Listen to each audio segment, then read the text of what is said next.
What's up, guys? Welcome back to the My First Property podcast. And today we have a OG audience. We met each other on the streets of Mont Kiara in 2018. We just clarified, right? Yeah. And he's Singaporean. So the third Singaporean to the show. Welcome, Gurpal. And a brief introduction of yourself, a little bit maybe for the audience. I work in tech. I'm a Singaporean, born and bred. I used to study in KL. I studied in Monash for about 3 years, and I married a Malaysian right now. So so that's basically my background. Correct. I work in tech, and at the side I have some hobby, passion that I pursue. I pursue stand-up comedy as well. Yeah, now a lot of shows ongoing. Hey, bro, you want to come to my Bangsa show? But I cannot, my kid was sick. So, good stuff. And this is such a contradiction to what we were in 2018, right? So 2018, back then at the Mama, we were drinking teh taris and you were sharing like you were unemployed, right? But before that, right, why a Singaporean study in Monash? Okay. All of us wants to go NTU, NUS and all, right? Correct. So I wanted to get out of Singapore for a while at that point in time. I just finished my national service and I was looking for something to do. I mean, to, find a place. And what happened was Monash has a program in KL, in Sunway. And it's linked to the Monash in Australia and I think even Johannesburg. Yeah. I'm not wrong. And what happened was you could actually transfer halfway and do a year in Monash, Australia. So I said, it's cheaper for me. It was 12,500 Australian dollars. And in KL, it was 12,500 ringgit. The papers were double marked, means marked in KL and marked in Australia. And the degree was Monash. So I said, okay, let's take this jump. And what happened was actually I was supposed to transfer. The plan was that. But my friends called me and said, don't come, just enjoy yourself. So, I spent a lot of time traveling. I understood the market here. I was traveling Indonesia, Thailand, mostly this couple of areas. And it was close proximity to home. Made it a bit easier. But why didn't you pursue like NUS, NTU? I actually, not many people know, I actually could have gotten into SMU. Oh, SMU, yeah. Just one more. Correct. I decided to leave. I wanted to try and get out for a while. Be a bit more independent. And this was after national service. So I did my master's in SMU in the end, but I wanted to leave for a while. I grow up a little bit. To see the undeveloped side of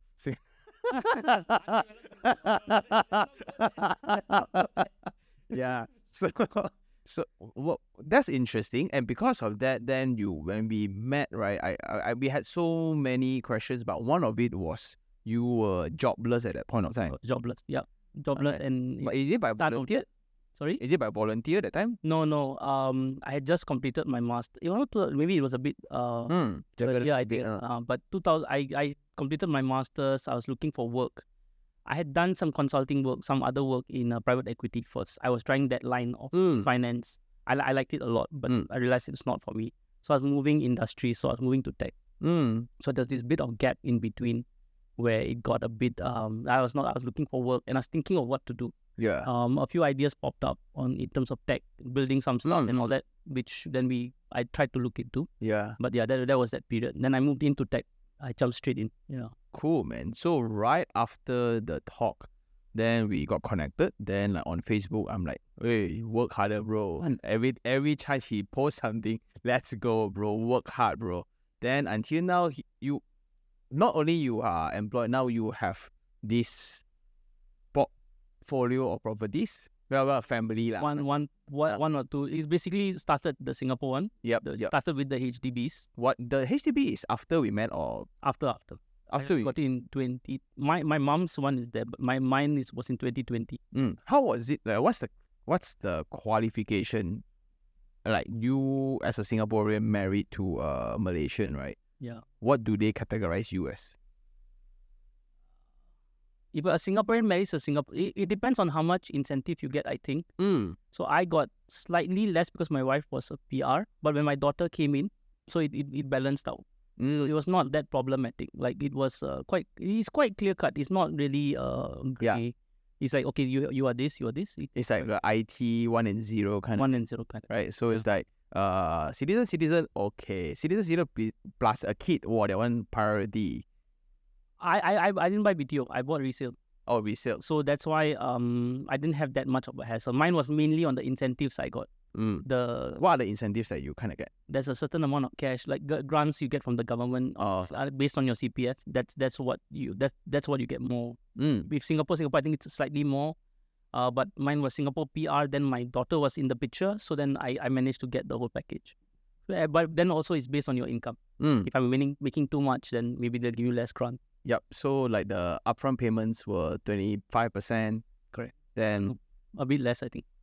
Okay, I forgot the exact amount right now. Sorry. Okay, when you forgot a meaning, right, you were very rich. No, my CPF had money, so settled already.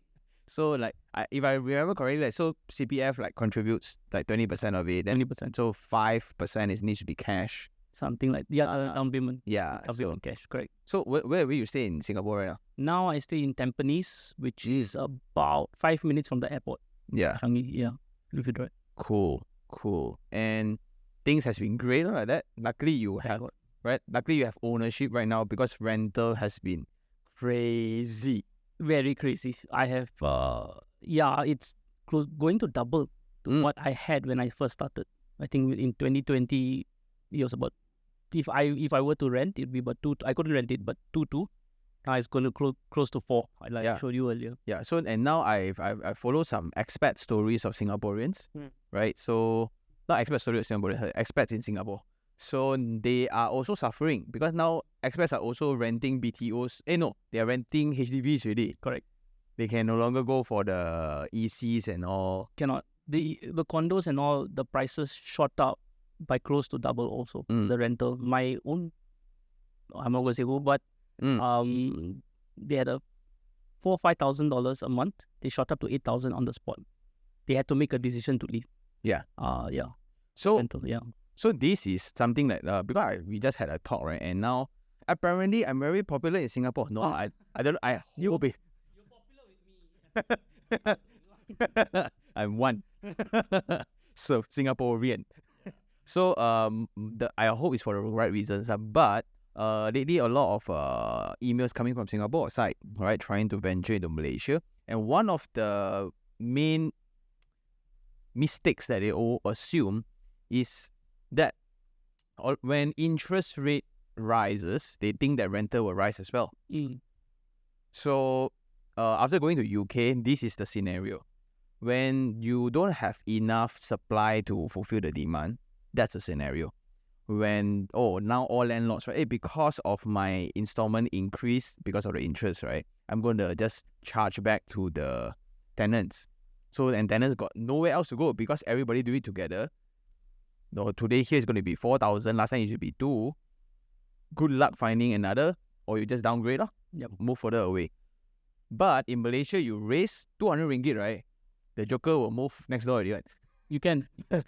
and because Malaysia is in this oversupply state where we are just in abundant, like in a month we have, like, if I tabulated it correctly yesterday, right, 22 launches. Wow. 22 new project launches in a month. In 1 month? In KL only.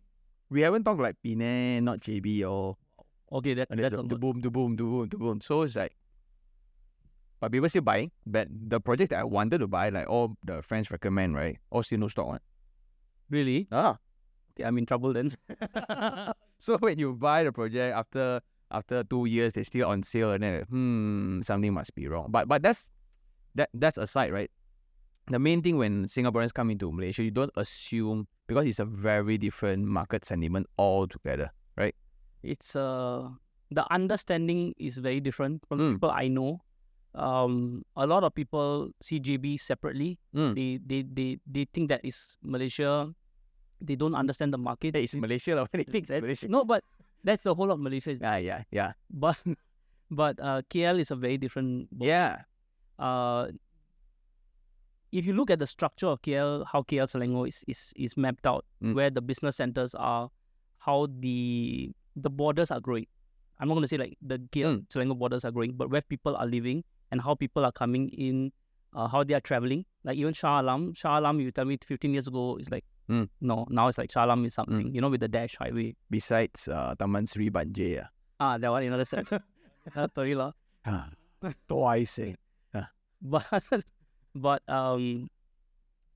that understanding of the place, you have to come in for a while to see the roads, understand why this is happening, understand why the population is coming to KL Selangor, and understanding that whole situation, where the movement is, where the changes are. Then you'll understand why and how to invest in KL. This is my view. But why you as a Singaporean so fascinated with our properties, brother? But now it's how much is it today? 342. 340 plus, right? Yeah, I never checked yet. But yesterday I checked, it was like £5. Yeah. 5 ringgit to £1. That's quite a lot. Oh, luckily I didn't buy the UK property. All my installments suddenly just went up like 20%. And whoa. If I were to buy, if I were to buy, that'd be quite big. Yeah. Ringgit. Yeah. No, the thing is, so you need to understand Southeast Asia also. Singapore, where we come from, why we are technically landlocked, we're an island, right? Don't have much in capacity growth. There's a lot more game happening in Malaysia, Thailand, Indonesia, Vietnam, these kind of regions. A lot of business is happening. So we are a service-centered industry, so there are a lot of other trades that are happening. A lot of expats and people are coming in. Once we understand that supply and demand, you say, okay, you know what, there's a market. KL has its own game. Johor, my prediction is there will be a game in a couple of years, but I still have to figure out when to buy in or whatnot. Now? Okay lah. Let's go now. Okay. We accept credit cards. So, we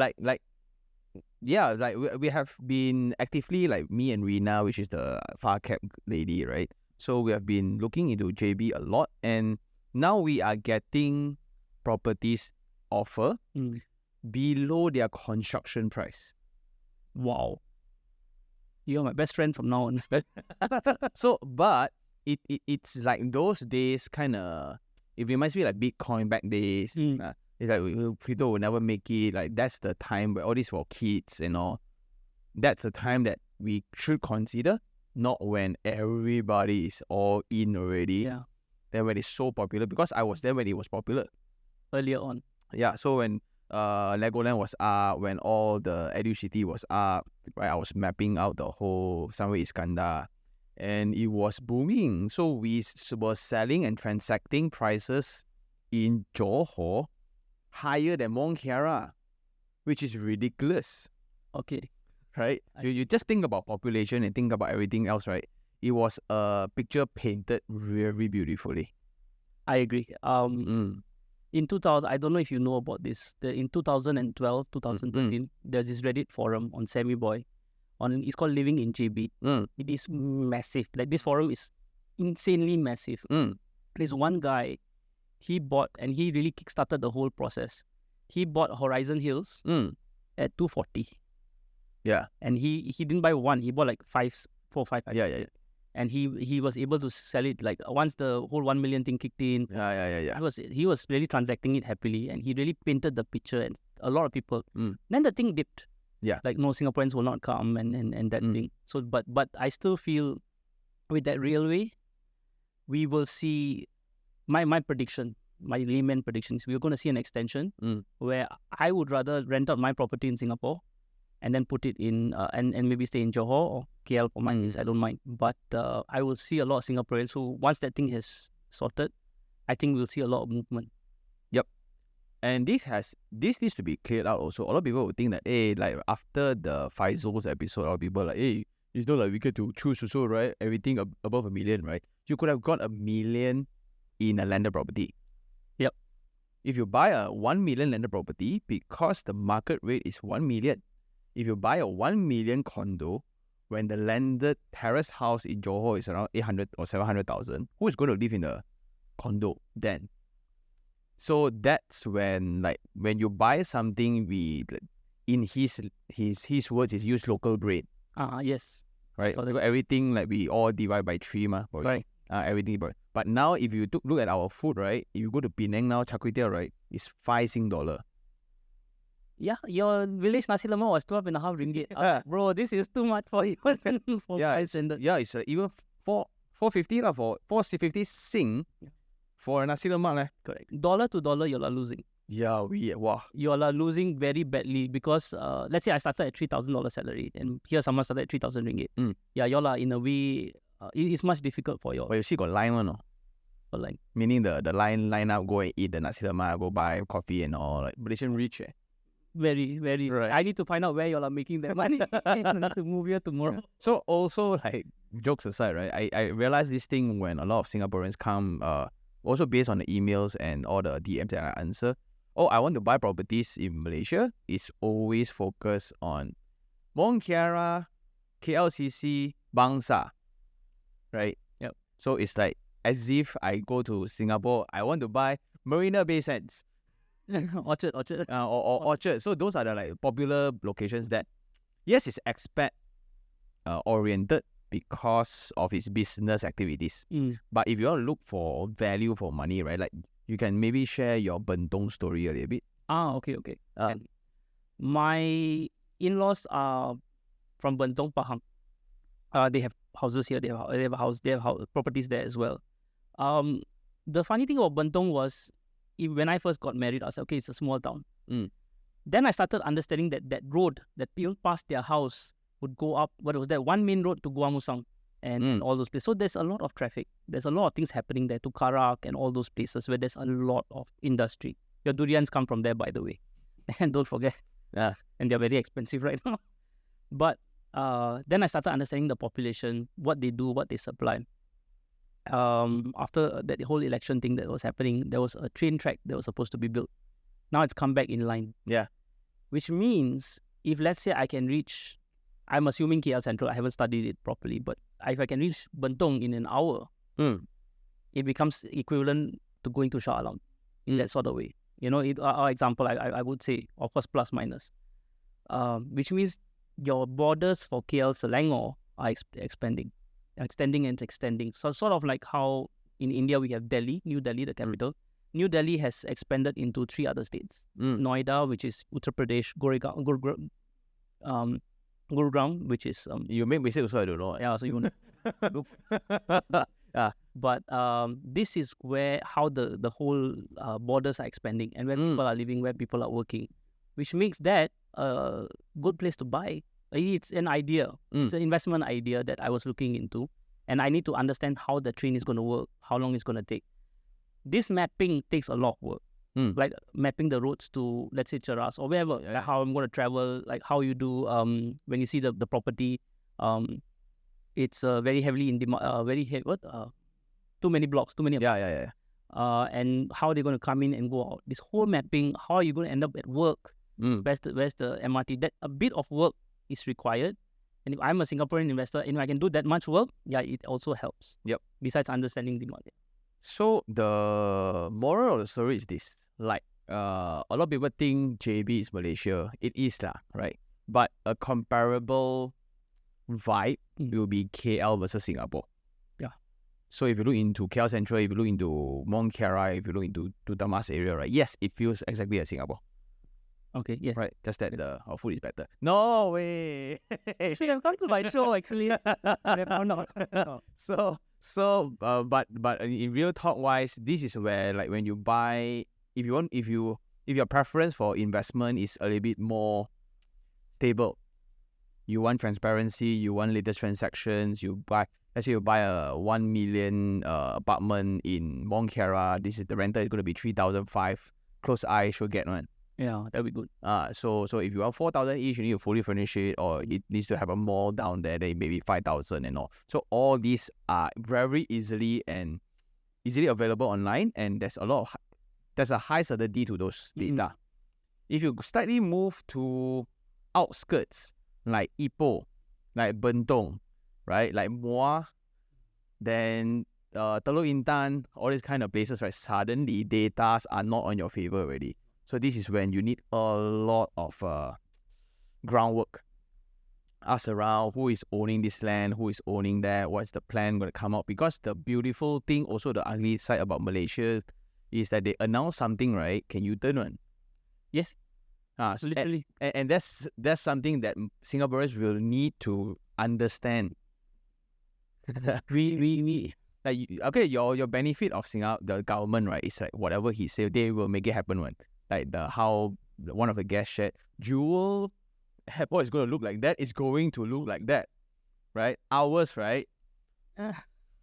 It's still beautiful, but in a different way, But this is the world, right? So that past when I stayed in KL, this was pre-Grab. When I used to call Sun Taxi to me out, you know, and really I stayed in Sunway and I stayed in expensive places as well, Damansara Perdana and all that. So Damansara Perdana is no longer expensive. Last time. When I was there, so people I met. So, but understanding that everything's not black and white and everything's not gonna happen. Yep. Even until today, I think there are some apartments there that never got built. It's still there on the highway. I can still see it. Understanding how things work and it's not what says it's not going to happen. You need to play with this risk and uncertainty. That's something we have to learn among the world. But okay, maybe enough of these predictions and all, right? But I'm very interested, and also I admire the hustle spirit, like how you went from jobless, right, go to like currently you're pursuing your passion in stand up. I think like right after the meeting, what would you like focus on? Things were looking quite grim at that point in time. I was trying to figure out things, how I'm going to move, what's going to happen. The first thing I did was I said I need stability. Let's start there. I had the kid, I had my wife. Rather than working on consulting income and that, I said let's get stable first. I started with a job at a very low salary. Let's be very honest. This would be, I had an MBA, but I just got to my MBA and stuff, but I started at a very low salary. So bit by bit. What's lower? 4? Less, slightly. My base was less than 4. Oh, so every 350, what I remember. But bring back is like around 4 lah. So plus OT. No, 3. No. Oh no. So I had comps. That's where the game changed. I had a certain limited in comps, and I was doing. Then I started hustling there. So I started doing a lot more. I was able to go close to 6, but that was where the problem was. I couldn't do more. I was because my comps were limited, to a limit, and bit by bit I started moving and changing and building up. So in a couple of years I was able to grow out and build the whole career there on one end. Then COVID came. There were a few things when we met. I was looking at few things. You said, Gurpal, try YouTube. Yeah. I just couldn't put my hand around what I wanted to say. I'm still quite nervous on that front, but I find it quite interesting to create. Like creating was very, very interesting to me. What can I do? It's really fun. COVID came, and suddenly someone put up, I'm doing a 30-minute session to teach you how to do stand-up comedy. A very big showrunner in Singapore. I think at that point the biggest as well. And I said, okay, you know what? Let's try this out. It's really something. At least 30 minutes, whatever happens. The best part is I was not really speaking to many people at that point in time. And I just leapt with my own blind faith. I just went in and I said, my own gut said, let's do this. And then bit by bit, I started doing comedy on Zoom. Which is weird, but sorry to interrupt. But it is weird, but I did it so many times. There was one point I was doing 3-4 shows a night. So that means 8 p.m., about midnight, 1 o'clock, 3 a.m., 5 a.m., 8 a.m., so like throughout the night. I was a bit crazy. Free, all free. But what happened was I got very comfortable in front of the camera. So now if I'm supposed to do something, I'm a bit more, I'm not starting from zero. Yeah. Today I need to do some speaking in front of the camera. I'm not starting from zero. Then I prepared my set. I wrote a lot of jokes. Weirdly, I started my first set in Hindi, which is a language I know, but I couldn't find the English one. Oh, Hindi is the language, is it? Hindi language. Oh, I thought it was a place. Okay, we need to talk about that later. No. But I started in Hindi, then I did English quite a lot. And then Malaysia, we had, there were some clubs here, Crack House and all that. They had workshops. I started getting into the community. Then the following year, 2021, was it? Yeah, somewhere around there, I started going on stage when things started opening up. But by that time, I was already prepared with the set. I only had to go on stage and deliver. Yeah. So that was where the problems were had to figure out. And stand out is, though now we're getting a lot of flack for it, but it's a lot of flack. we can go into that if you like. Though I'm quite junior in this, but it's an art form where every time you go on stage, there's a high chance you're gonna fail.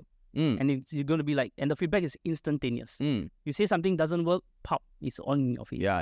And then you got to recover immediately, and then you got to go back and redo it. So every night you're failing. Every night. It's not like I've made it or I can adjust it. No, I go in, pop, fails. Okay, I got to do this. I got to rewrite it. I got to adjust to every different audience. I've gone where it's killed the whole room. It's like waves of laughter. Next day I do it somewhere else and it's like nothing. Like, what the hell are you talking about? Yeah, context or like, yeah, so we got to work that out. But yeah, so that's something, it's very exciting. And where I like is I can take what I have and put it into creativity. I can do it in many, now I'm confident to do it in other forms as well. But this is something where I was like, wow, I can express so much. And what I find fascinating is your background in IT. So logical, right? Everything is so logical, but then there's this hidden desire to express, right? And you've actually found your creativity outlet. Yeah. And I guess that's like everybody. And it's so inspirational to me because like you had a kid and an MBA but no job. And you just like bite the bullet and you know what? Just eat dirt for a while. And you went back up, then you started zooming, right? I thought want to go, but like I'd rather edit videos. But that proved otherwise. Like that's why you are different, right? And I really appreciate that. Like now we see each other again because of you were here because of a show last week. I had 2 shows in the past 2 weeks. Yeah. So, but do you get paid for these shows? These ones, no. You get exposure and trainings. And it's fun. You meet a lot of people. It's networking. You meet audience sees you. And I think within the Sing community also very united, right? Quite. Right. And like every other Sing brother would know another Sing brother. Maybe I don't know. Some people I don't know yet. But so like last time we were meeting here, then we go and eat Indian rice, right? Then like, hey brother. That one he's a very big time lawyer, by the way, who works here apparently. Yeah, so like everybody know everybody. Your community is so united. Not like Chinese, we try to like pull each other down. I'm not gonna go in that. Okay, you're gonna give me penny for my Yeah. So because of that, right? Like now looking at what you just told me behind camera, like you're trying to expand over here in Singapore, right? We forgot that in only 3 years ago, you were in. That's why I'm very thankful. I'm very, very thankful daily. Because where we were staying, we had the roof over our heads, everything. I was married, I had a kid. From where I was not poor. We had I had salary, all that. And from there where I am today, where I'm living in a house like now it's 1350 square foot. To me it's like okay, Wow, it's a good flex area now. Yeah, it's a flex. And you can say it's HDB, but my HDB I showed you how much I went out, 200k in 2 years. And today I own a car. I had a car. I switched to a bigger car, of course, for certain reasons. But I'm very thankful. And we were talking about buying things, and why stupid ideas that I have to purchase stupid things. A Porsche. Don't. But really, honestly, the flex I have is I have the time. I can take the money. I can use that to buy time. Or facilitate that. To do things that I want. I have a car, maybe I can drive up rather than taking a bus everywhere and all that. So it helps to do. Were your family concerned, like when you did level? Did they know? No, it was me, my mom, my wife. Close, yeah, we all only 3-4 of us. They knew the situation. They knew that it's gonna get somewhere. We got to build up, and we just got together, hustled, and in that way, my wife got her job, I got my job. We got things sorted out and we built. It was not like the end of the world. Luckily, the loans I had taken also earlier were easier to solve and all that, so not so bad. Yep. So expansion plans to KL, right? So Like, how does the okay, now the biggest query for everyone who works in Singapore, like Malaysians, right? Like, okay, after I own a HDB, right? How do I own another Malaysia property? No, there's this thing called minimum occupancy period. Mm. In the minimum occupancy period, you can't buy anything. Yeah. You should not be buying things. Yeah. I can inherit something that's separate. Mm. Some people have told me this other idea, which I'm not so keen on, is set up a sendirian berhad, Oh yeah. pick that up. But that's looking quite complicated because I might not get a loan. Mm. Or I can go into Okay, sorry, I just went racist just now because you are like, you guys are so good with legal. Yeah. You are the only one that don't like legal. Correct. Sorry, sir. I just went racist a little bit. Sorry. Yeah. Okay. If this is too sensitive, I'll just cut it out. Okay. I think I'll leave it on you. Maybe if I get cancelled, then I become something big.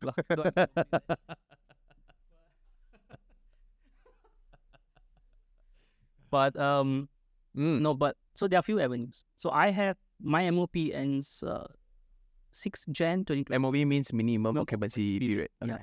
So from after that, I should be able to purchase what I need to purchase. How long is that now? 5 years. And that applies to all? Like, is that Buy a HDB. okay? But if now I sell and buy another HDB, Mm. then the 5 years starts again, and whatever property I have, Mm. I must sell it off within 6 months. So okay. if I have to sell this I cannot buy 2 HDBs under my name. I have to sell this HDB, and if I decide to buy another HDB in Singapore, then that becomes a problem. So now either I stay with this HDB permanently, I maybe move to a condo, which will cost me a bomb in BSD, or I start buying overseas and then build from there.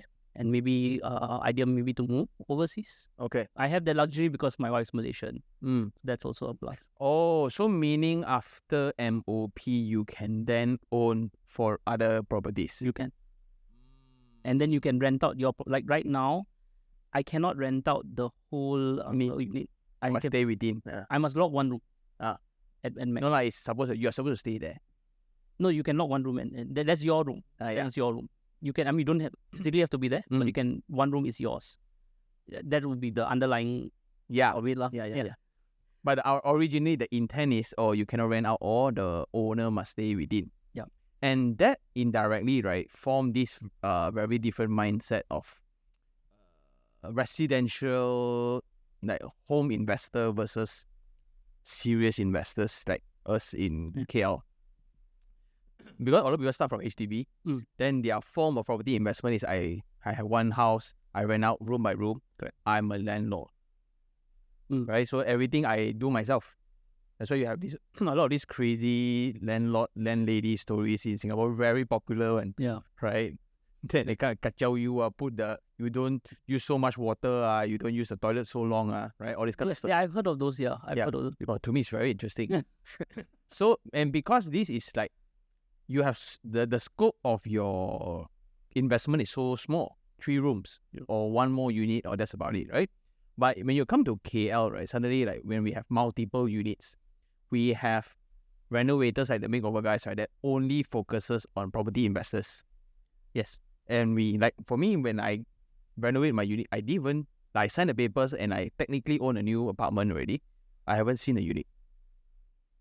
Oh, but you saw the layout, no? You just no. This deal, this unit, this size, you want one. Then we sign papers already, and it's under renovation. It's going to be let out like next week, and I haven't seen the unit yet. Okay. So this is and this is the main challenge whenever Singaporeans, right, domestic investors try to venture outside. Correct. Suddenly, if you want to venture into UK, suddenly you need to hire somebody to manage your deal, because the limitation has always been, I need to rent out myself. I need to look for tenants myself. Correct. Or that's the like, Funnily, I'm thinking the same way actually. My thought process is the same. Of course, I know the area, so I was thinking that. But yeah, if I can go into get property managers, that's also a good idea. The idea right now for me is to build a portfolio enough that when I retire, even if I don't get super capital appreciation, these apartments or whatever are paid for, and then I can sell one by one and maybe cover my income for 20, 30 years, so depending how much I have. The other gap that I realized, because I've been speaking to so many Singaporeans or like Malaysian Singaporeans, they You're call it. talking to Singaporeans behind my back. Okay, so the thing is, the missing link was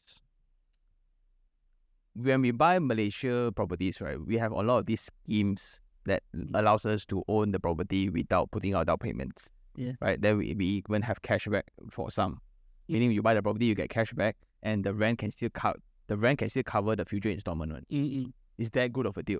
But this does not apply to all. Correct. This is like 0.2% of 100% in KL, right? Not even Malaysia, KL. Then, if you bring the Singaporean down payment mindset here, leveraging, right? If you just put in an easy 20-30% down for any properties in KL, right? Most of the time, the rent can cover installment, right? But eventually, the end goal becomes the difference, which is like you want to settle in Malaysia, or equity built in ringgit makes sense for you, right? So, let's say you put in 10-20% down for a 1 million property. It's like, let's say 25% now. Divide by 3, that's 7,000, right? 6,000 plus, right? You just throw in, then you let the tenant build the equity for you while you continue to earn your Sing dollar, right? 20-30 years later, yes, the property, let's say it appreciate 1.1, 1.2 bonus, right? Yeah. If you want to divide back by 3 or 4 in the future, you will feel like shit. But if you move and reside in Bentong, or see you every time I go for Bukuan Musang or in Busan King, right?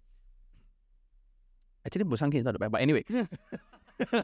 So, but once you go there, right, then suddenly this 1.2 million becomes your spending here.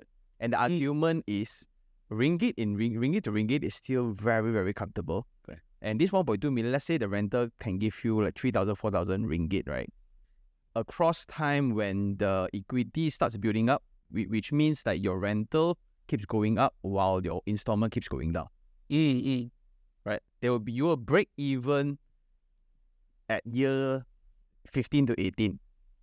And then suddenly, when your currency is so strong enough, you have a good enough bonus, right? Settle, right? Yeah. Every month passive income in ringgit, of course. But if you spend in ringgit, goodness. And you spend in those small towns, right? 10,000, 15,000 income, right? You are godlike.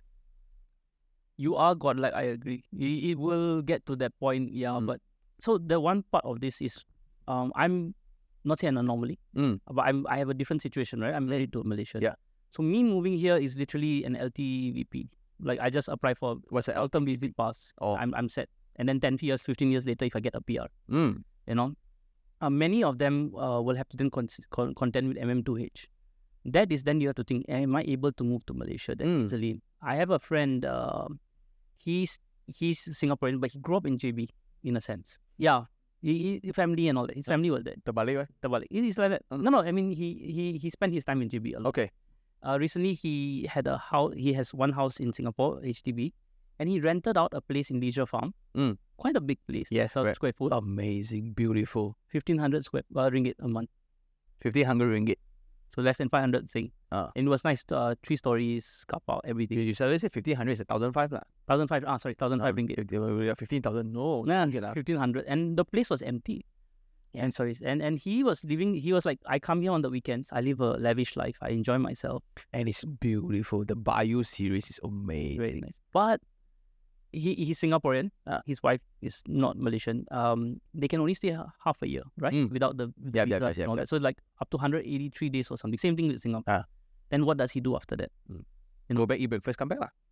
No, but you only have 183 days a year. So I cannot stay here permanently. I got to be staying in. Yeah. Okay. So now that portion also becomes something we got to think about. MM2H is not as cheap as it used to be. Yeah.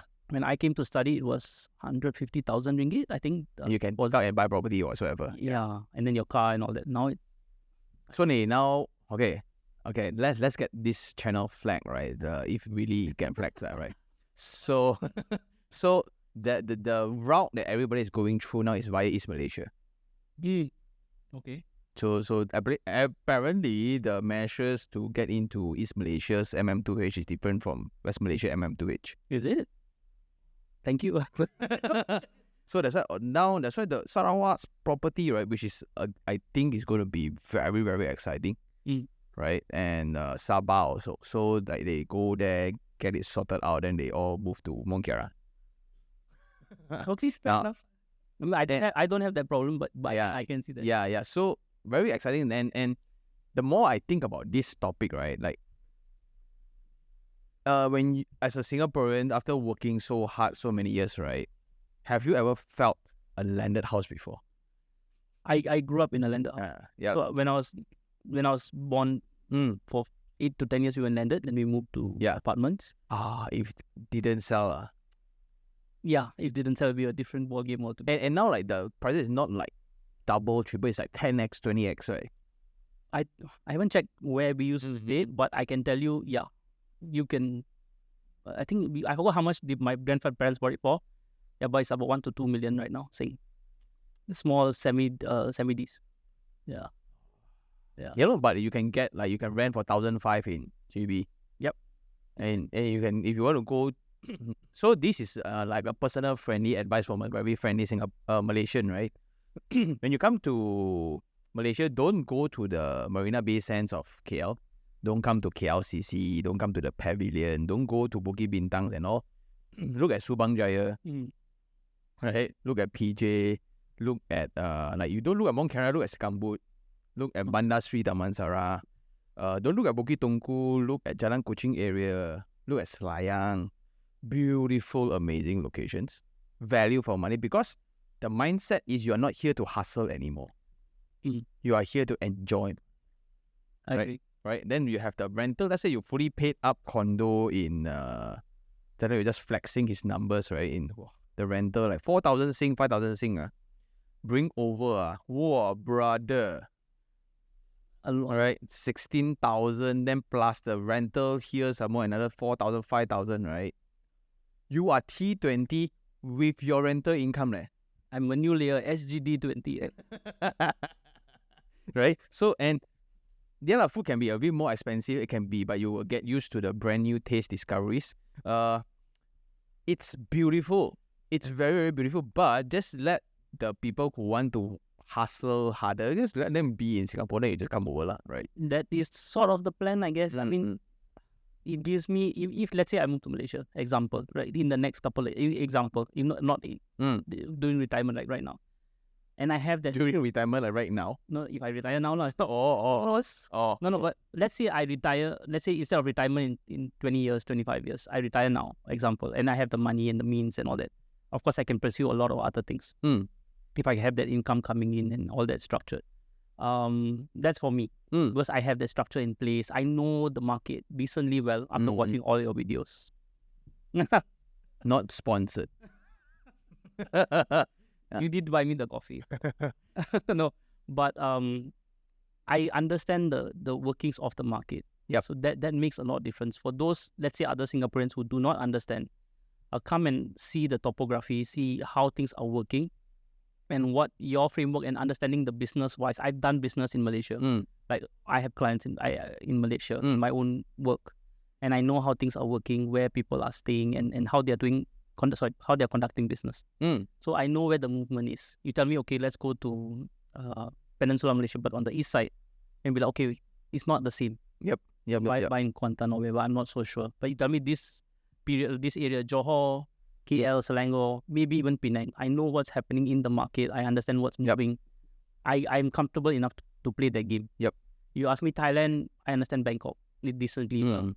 India, I understand because I do work in India. And Indonesia, is massive market, but I don't understand it as much. So my comfort zone would be definitely playing here.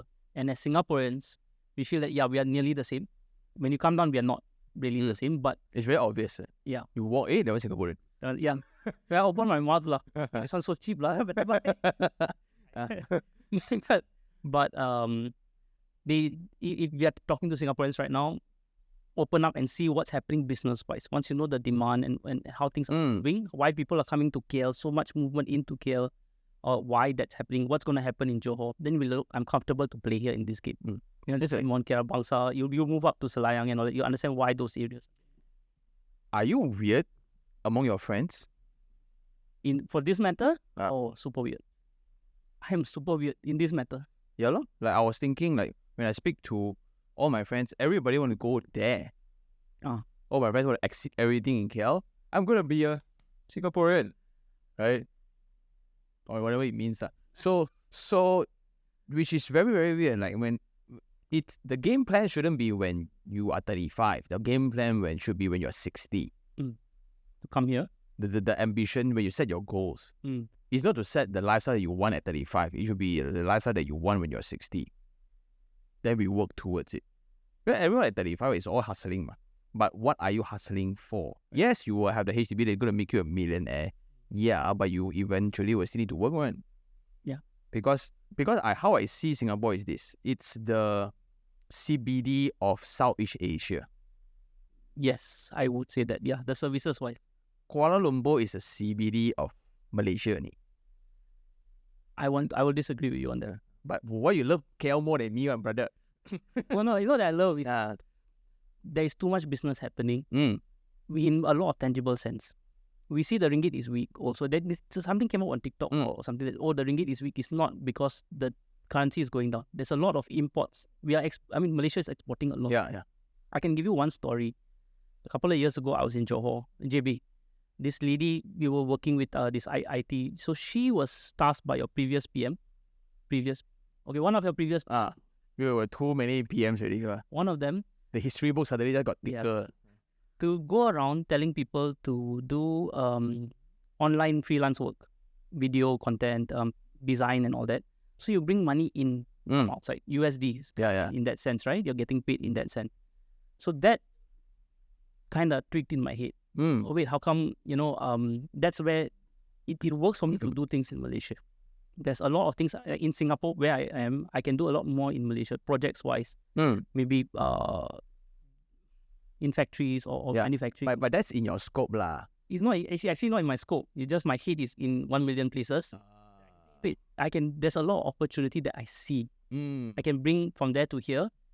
But it's working because I know the market. Okay. I totally agree. Like Malaysia, it's a location where you can craft your own. You get to create your own thing, your own niche, right? A property guy just walk around, a camera can make things happen, right?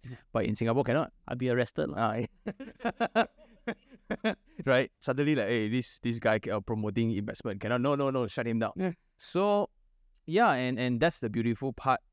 There has been a lot of I follow a lot of Singapore shows like Daily Catch Up, and all those kind of talk shows, right? And to just get glimpse of how people look at us, so I understand them better. And I think I'm gonna work with financial coconut finance coconut something coconut right? Not because you're here. The show name is really called Coconut. But yeah, the whole thing, it's I'm just trying to understand the gap, and I really do see Malaysia as that opportunity, right? Because another very fun fact about what Singaporeans don't do is cuti Singapore. Cuti Singapore? Like Malaysia. Right? Everywhere is so near, like drive back, right? A Grab driver back. So, but in Malaysia, we get to cuti, like we go Bentong for 3 days. We go Penang for 1 week, right? We go anywhere, Genting Highland, whatever shit, right? All like, there's this concept of domestic trade. Yep. That a lot of people don't understand. So even if when you are in some kampong, right? But because of the durian is great or the seafood is great, right? All buses come, and that drives a lot of economy. So a lot of kampong people reach as, wow, they're all shop block, right? All one owner one. Yeah. Right? Very, very, and the own developer, I built 12 shop houses, all families. Right? And it's very common. It's very, very common. So that's the opportunities that I see a lot, and I don't wish to tell everybody. But this is where the difference. If you are somebody who really wants consistency, transparency, you like to know about things, go Singapore lah, right? But if you want to really search, get your hands dirty, right, and try to craft something that you want, craft the lifestyle that you want. So it's like this. if you look at Singapore's history also, we came out looking outward. We know we have nothing. Water also coming from Yeah. where we sell it back to you. But we had to look outwards. Now Singapore's developed to that state where we have to go back and look outwards again. We are in that situation. And you want to play Southeast Asia alone. I don't even speak about India, which I'm dealing with, Europe, America. There's too much business going on. There is so much at so many levels where we are not even seeing. We are like, oh no, finance, tech and this and that. But there's so much stuff going on that moves economies. That little stint I had in private equity, I saw a lot of stuff. And that whole thing, it just opens your eyes. That's why for me, like, no, KL has stuff. We are not understanding it. The other people are not understanding it as much. And once we start selling that, of course, then it's good. There could be an influx. Yep. There is one ad that pops up for Indonesia. I think Indonesia is going to be 260 million in a couple of years. That economy is massive. Really, really massive. Like, you know, if you want to sell things to them, if you want to go down different routes, you have so much opportunity. And in Singapore, we just have to, once we start looking outwards, the Singaporean, you'll see a lot of things that you can play. And you don't have to be scared because things have been put in the structure has been put that you will be able to play. You don't have to be that. In certain things, you have to be careful. But like in KL, structures have been put into place in terms of legalities and all that. You can actually play the game. So then you're going to start seeing a lot more of that money coming over. And as a Singaporean, you shouldn't be that scared. It's very hard to imagine you on a stage cracking jokes with this kind of knowledge in mind. like the way you think you expand your vision to Southeast Asia, infrastructure, legality, tech, opportunities, hidden opportunities, why things, then go on stage, make people laugh. That's the thought process. That's the whole, I mean, from there, then I came here. I find ways to make fun of it. But it's deep thinking, I guess, every morning sitting down and writing. Just making fun of different things and different, like that whole, what were we talking about? I've gone to Istana Negara so many times. Yeah. Call me in. So yeah, it's just, I'm like, why the hell am I here again? Yeah. You know? Yeah, the roads in KL don't, like, even a person, I also constantly, now I cannot drive in KL without Waze anymore. Yeah. And you know what's the saddest part? In 2008, when I left, I came back 2009, 2010. I knew the roads better than local Malaysian. The inside roads, I'll be telling my friends, okay, you got to turn left here, turn right. And like, who the hell are you? And now I'm like, where am I? Yeah. I messaged you, right? I said, look, I'm going to be 5 minutes late minimum because I knew I was going to take the wrong turn. I knew it was going to happen. So what's next for you? Like, now, what's the plan? Like, are you going to be doing more shows in KL? No, I'm going back on Thursday. I plan to do more. So work-wise, I travel to India as well. I travel quite a bit. I would like to come here once a month if I could. But I'll do a lot more in Singapore. Then I will, on a personal, I'll be building my own, hopefully my work is carrying on. I want to do some other things in the creative outlet, you know. Where can people watch your stuff?